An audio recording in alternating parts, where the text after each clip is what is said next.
And so, I was born. The first people I remember seeing were the old man, the old lady, and their daughter, Heather. After they'd said hello, the old man powered me down so he could install some software. I could tell they were nice people. The old man didn't give me a silly voice or stupid personality. And the old lady didn't dress me like a clown. Although for some reason, Heather really didn't like me. Once I'd had time to get used to walking, the old man asked me to dash from one end of the room to the other.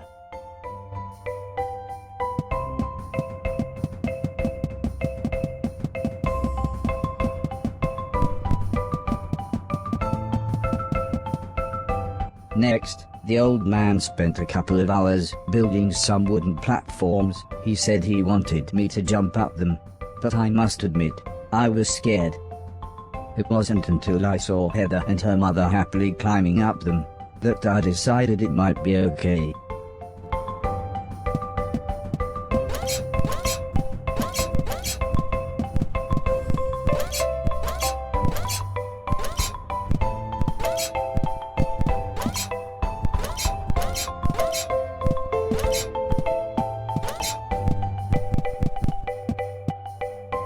The old man then rearranged the platforms.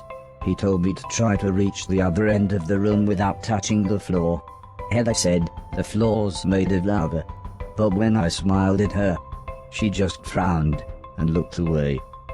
The old lady arranged some pillows and blankets. She said it was in case I fell, but I think she just wanted it to look more like lava.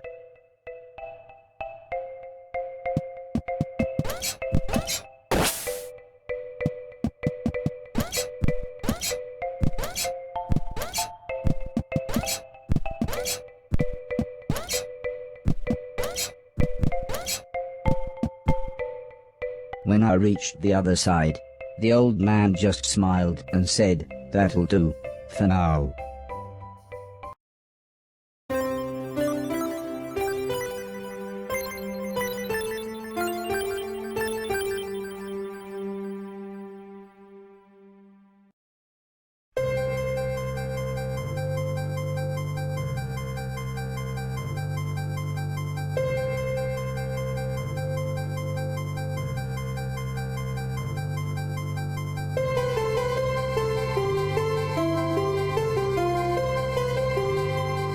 couple of days after those first lessons, the family had a big meal, and I was introduced to everyone else. The professor was the old man's brother. He was very quiet, and always seemed to just kind of stare at me. He had lived with the old man for 5 years. The house was so huge they barely saw each other. He preferred instead to stay in his room, leaving everything up to his butler, Mr. Deck, as he insisted everyone call him, although the professor always called him Anton. For a while, he called me the yellow bastard, but the old man made him stop, as he thought it sounded racist.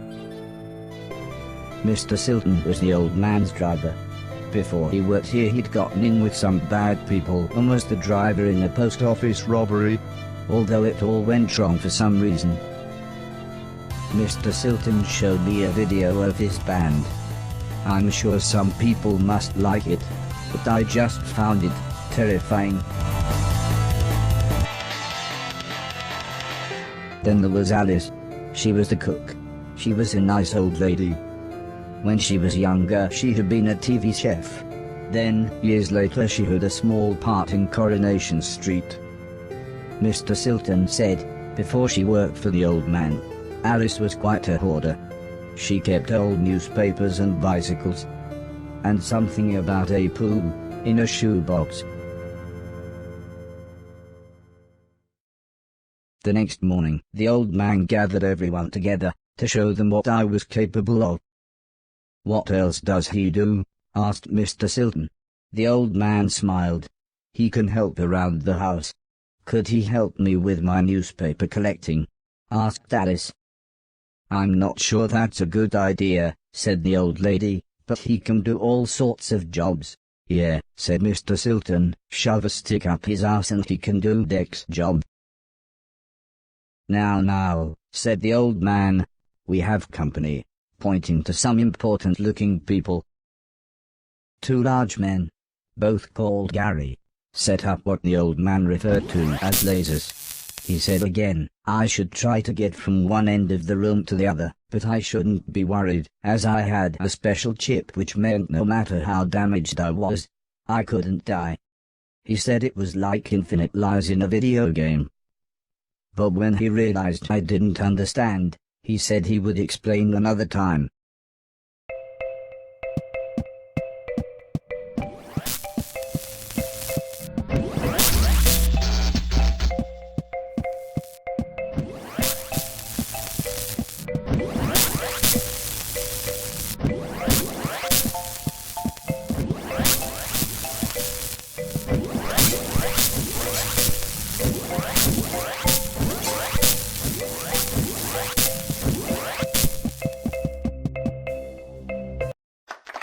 Everybody clapped, except the important-looking men.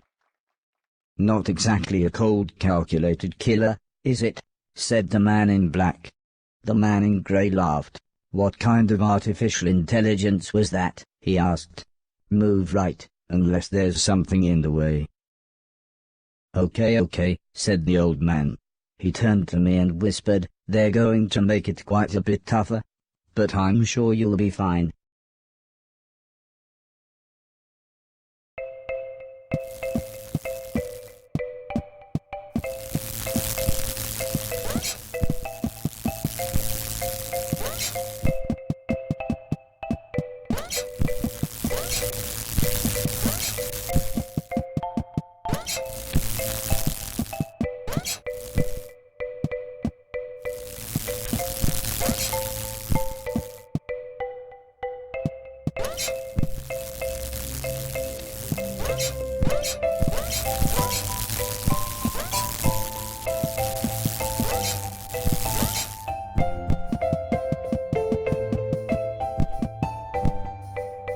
The Garys then rearranged the room one last time. The old man smiled. Now, there's no need to look so glum," he said. "I'm still happy with everything you've done today." So this time, I was determined to do him proud.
The old man's friends actually seemed quite happy when I made it through. "We might have a winner after all," said the man in black. "It's no Killbot 3000, but you can almost see the fire in its eyes." A couple of days later, the old lady said she had a surprise for me, my own room. She also wanted to play me some music. I wasn't sure after what Mr. Silton had shown me.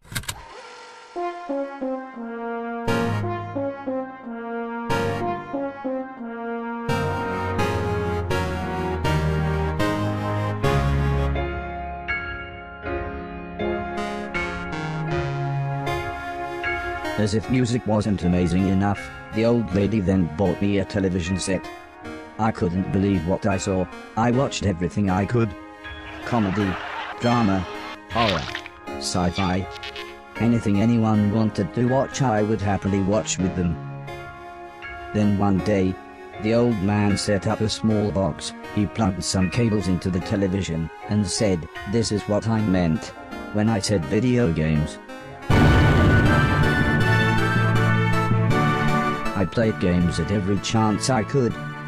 I took on everyone. I was unstoppable. I had enjoyed music, film, and television. But to me, video games really were the highest art form.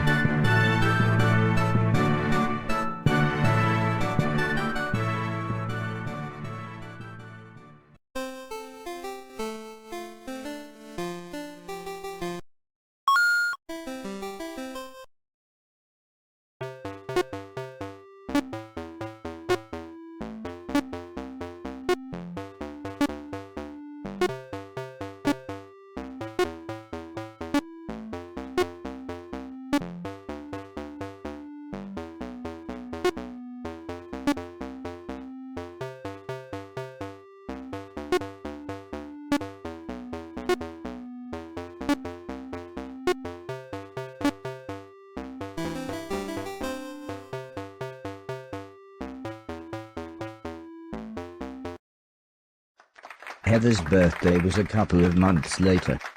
Her mum and dad had bought her a camera and arranged a day out by the sea so that Heather could take some photos, although I really don't think she wanted any pictures of me.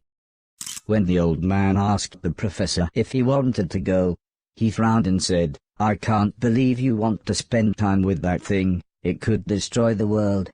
I wasn't sure what he meant, but the old man just smiled and said, "That's what you said about the Game Boy. Anton, how about you?" "I don't think so," said Mr. Deck. "The last time I got in that car, Barry crashed us into a branch of Woolworths. I never would have gone into Woolworths of my own accord." The old man explained that the car was old and the brakes had failed, but Mr. Deck was having none of it. So Mr. Silton drove, and Alice came along for the fresh air.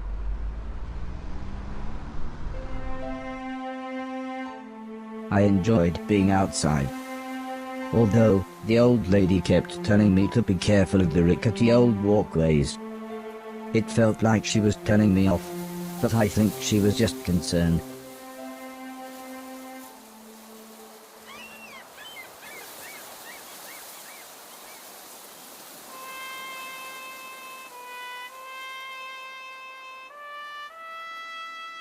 As the old man and I stood on the cliff tops, I could see something in the distance. I wasn't sure what it was, so I asked the old man. He said it was a battleship that had sunk in the 1940s. but he looked so sad when he spoke about war.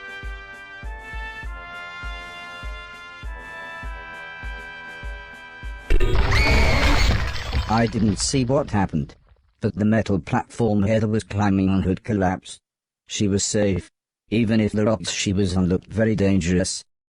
The tide was rising, and we didn't know how long the Coast Guard was going to be, so I offered to climb down and get her. The old man agreed, but said I should be careful, as Heather doesn't have infinite lives, like I do.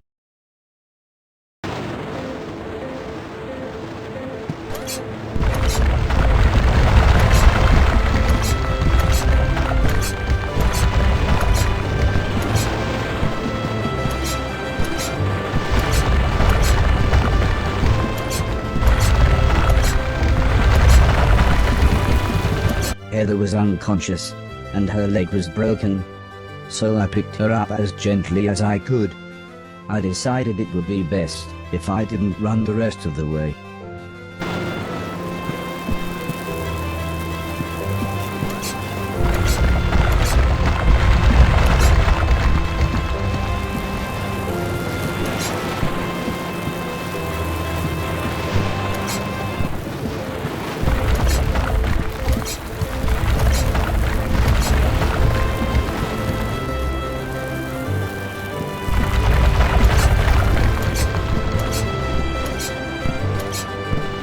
An ambulance had arrived by the time I had made it back to the cliff top.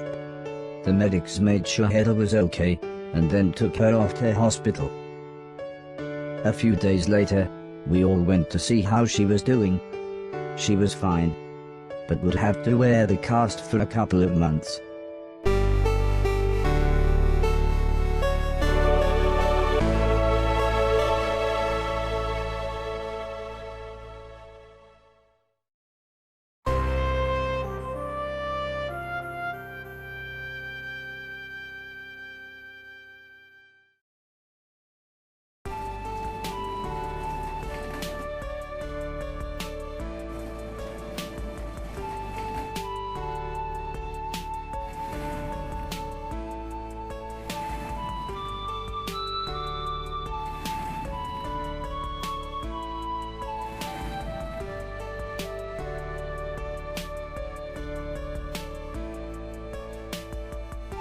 Once Heather got to know me, we became good friends.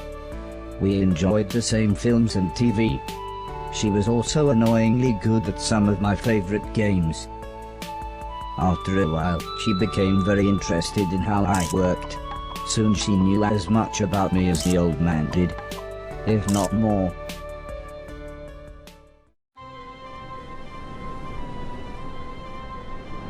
We spent the next couple of months visiting other countries, as when it came to teaching me things, the old man always liked to pick interesting locations.